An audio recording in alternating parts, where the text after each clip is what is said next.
মধ্যপ্রাচ্যের আকাশে কালো মেঘে জমে উঠেছে। সিরিয়ার দক্ষিণাঞ্চলে উত্তেজনা যেন এক বিস্ফোরণের অপেক্ষায়।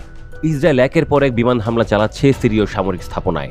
নিজেদের রক্ষক হিসেবে দাঁড় করিয়েছে দ্রুজ ধর্মীয় সংখ্যালঘুদের পাশে। এই আঘাতের ঢেউ কিন্তু কেবল সিরিয়ার ভেতরে আটকে নেই, তা ছড়িয়ে পড়তে পারে পূর্ব ভূমধ্যসাগরেও। ইসরায়েল আশঙ্কা করছে, তুরস্কের উপস্থিতি যদি আরও জোরদার হয় তাহলে গ্রিস আর সাইপ্রাসের গ্রিক সম্প্রদায়কে পাশে টেনে নিয়ে তারা নতুন জোট গড়ে তুলতে পারে। সে জোট সরাসরি চ্যালেঞ্জ ছুড়ে দেবে তুরস্কের প্রতি, বিশেষ করে উত্তর সাইপ্রাসে থাকা তুর্কি সামরিক ঘাঁটিগুলোকে ঘিরে। আঙ্কারা অবশ্য এই পরিস্থিতি সামাল দেওয়ার চেষ্টা করছে ভিন্ন কৌশলে।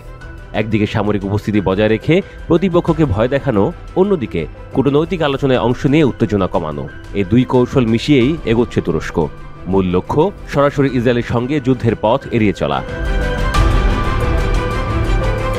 এপ্রিল মাসে তাই ঘটেছিল এক অপ্রত্যাশিত বৈঠক। তুরস্ক ও ইসরায়েলের শীর্ষ কর্মকর্তারা বসেছিলেন মুখোমুখি। আলোচনার বিষয় সিরিয়ার ডি-এসকালেশন মেকানিজম, অর্থাৎ সংঘাত কমানোর উপায়। কারণ ইসরায়েল মাত্র কয়েকদিন আগে সিরিয়ার এক বিমান ঘাঁটিতে হামলা চালিয়েছিল, যেটি নাকি তুরস্ক ব্যবহার করার পরিকল্পনা করছিল। ইসরায়েলের প্রধানমন্ত্রী নেতানিয়াহু তখন স্পষ্ট হুঁশিয়ারি দেন, তুরস্ক যদি সিরিয়ায় সামরিক ঘাঁটি গড়ে তোলে সেটি হবে সরাসরি ইসরায়েলের নিরাপত্তার জন্য হুমকি। অন্যদিকে আঙ্কারা নতুন পদক্ষেপ নিয়ে চমকে দেয় সবাইকে। গত মাসে সিরিয়া সরকারের সঙ্গে একটি চুক্তি করে তুরস্ক। সেই চুক্তি অনুযায়ী সিরিয়ার সেনাদের প্রশিক্ষণ ও পরামর্শ দেবে তুরস্ক। অনেকের চোখে এটা ছিল এক প্রকার বার্তা, তুরস্ক কেবল সিরিয়ার ভেতরে সীমিত উপস্থিতি চায় না, বরং পুরো সামরিক কাঠামোকেই প্রভাবিত করতে চায়। তুরস্কের প্রেসিডেন্ট রিসেপ তাইয়েব এরদোয়ান হিসাব কষে আরেকটি জায়গায় দূরদৃষ্টি রেখেছেন, ওয়াশিংটনে। তার আশা, যুক্তরাষ্ট্র ইসরায়েলে আগামী পদক্ষেপের বিপরীতে কঠোর অবস্থান নেবে, কারণ সিরিয়ায় নতুন কোনো সংঘাত শুরু হলে তা মার্কিন কৌশলগত স্বার্থকেও নাড়িয়ে দিতে পারে। কিন্তু ওয়াশিংটনের প্রতিক্রিয়া অনেককেই অবাক করেছে। যখন নেতানিয়াহু মার্কিন প্রেসিডেন্ট ডোনাল্ড ট্রাম্পের কাছে সমর্থন চাইছিলেন, তখন ট্রাম্প উল্টো এরদোয়ানকে প্রশংসায় ভরিয়ে দেন। তিনি বলেন, এরদোয়ান সিরিয়া নিয়ন্ত্রণে নিয়েছে। এমনকি নেতানিয়াহুকে উদ্দেশ্য করে ট্রাম্প আহ্বান জানান তুরস্কের সঙ্গে সম্পর্কের ব্যাপারে যুক্তিসঙ্গত হতে।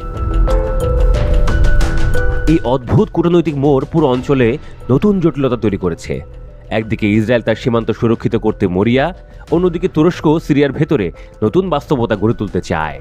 গ্রিক ও সাইপ্রাসের গ্রিক পক্ষও সুযোগ খুঁজছে নিজেদের অবস্থান শক্ত করার। ফলে প্রশ্ন উঠছে, এই টানাপোড়েন কি কেবল আঞ্চলিক রাজনীতির খেলা, নাকি বড় ধরনের সংঘাতের পূর্বাভাস?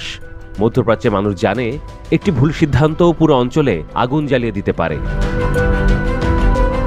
দৃশ্যপট শেষ হয় সিরিয়ার সীমান্তে, যেখানে সাধারণ মানুষ আবারও দিশেহারা। তাদের মাথার উপর দিয়ে উড়ে যাচ্ছে যুদ্ধবিমান, দূরে শোনা যাচ্ছে বিস্ফোরণের শব্দ। আন্তর্জাতিক কূটনীতির দাবা খেলা চলছেই, কিন্তু খেসারত দিতে হচ্ছে সাধারণ মানুষকেই।